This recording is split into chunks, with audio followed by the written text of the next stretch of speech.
तमाम देखने और सुनने वालों को अस्सलाम वालेकुम। नाज़रीन, हिजामा के बारे में तो आप में से बहुत सारे लोग जानते होंगे, जिसको हम कपिंग भी कहते हैं। और ये हमारे प्यारे नबी हज़रत मोहम्मद मुस्तफ़ा सल्लल्लाहु अलैहि वसल्लम की सुन्नत और एक बेहतरीन तरीक़ा इलाज भी है। इसमें कोई शक नहीं कि हिजामा के बेइंतहा फ़वाइद मौजूद हैं और इसके मस्बत असरात मुकम्मल जिस्मानी सेहत पर मुरतब होते हैं। अमूमन हिजामा खिलाड़ी अपने बेहतरीन कारकर्दगी और तनाव में कमी के लिए करवाते हैं, लेकिन आज की इस वीडियो में मैं आपको हिजामा के बहुत ही कदीम तरीन तरीके के बारे में थोड़ा बहुत बताऊंगा, जो कि हैरत अंगेज़ तौर पर आज भी किया जा रहा है। लेकिन इससे पहले मेरी आपसे एक रिक्वेस्ट है कि अगर आप चैनल पर पहली बार आए हैं तो चैनल को सब्सक्राइब करके बेल आइकन को ज़रूर प्रेस कर दें। तो चलिए फिर बगैर टाइम वेस्ट किए हम बढ़ते हैं सीधा अपनी वीडियो की तरफ। नाज़रीन, हिजामा की तारीख़ बहुत पुरानी है और अगरचे जदीद हिजामा में शीशे के कप इस्तेमाल किए जाते हैं, जबकि हिजामा की तारीख़ जैसे कि हम सब जानते ही हैं बहुत पुरानी है, जब से ये शीशे के कप भी उस टाइम मौजूद नहीं हुआ करते थे।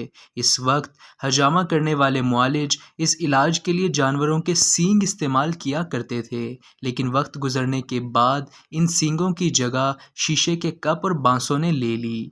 ताहम इंडोनेशिया के शहर जकार्ता में आज भी सड़क के किनारे पर मौजूद बैठे कुछ अफराद कदीम दौर के तरीके को मद्देनज़र रखते हुए भैंसे के सींगों से हिजामे का अमल सरअंजाम दे रहे हैं। जो भी मरीज़ सड़क पर बैठे इन अफराद से हिजामा करवाने के लिए जाते हैं, वो अमूमन चक्कर आना, फ्लू और जोड़ों के दर्द का शिकार होते हैं, जबकि हिजामा करवाने वालों में दुनिया के कई मशहूर शख्सियात और खिलाड़ी भी शामिल हैं।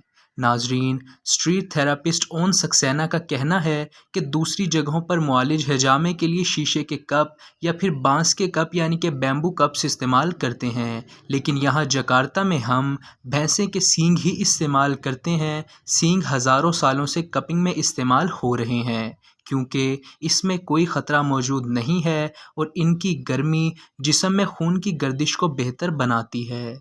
लेकिन नाजरीन, अक्सर माहिरीन का ख़्याल है कि सींगों से हिजामा कराना इन्फेक्शन के ख़तरात को बढ़ाता और गंदगी के सबब को भी बना देता है। लेकिन स्ट्रीट थेरापिस्ट ओन सक्सेना का इस बारे में ये कहना है कि कदीम तरीके से हिजामा करवाने वाले अफराद इन बातों पर कम ही तवज्जो देते हैं, क्योंकि इनके लिए ये एक सस्ता और वक्त बचाने वाला तरीका इलाज है, क्योंकि इसमें अद्वियात का ख़र्चा भी नहीं होता और ये अमल सिर्फ़ और सिर्फ चंद मिनटों में ही हो जाता है।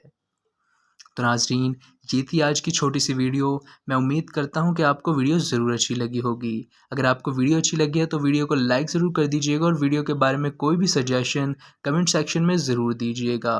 हम मिलते हैं फिर अपनी नेक्स्ट वीडियो में, तब तक के लिए एज़ ऑलवेज़ अल्लाह हाफिज़।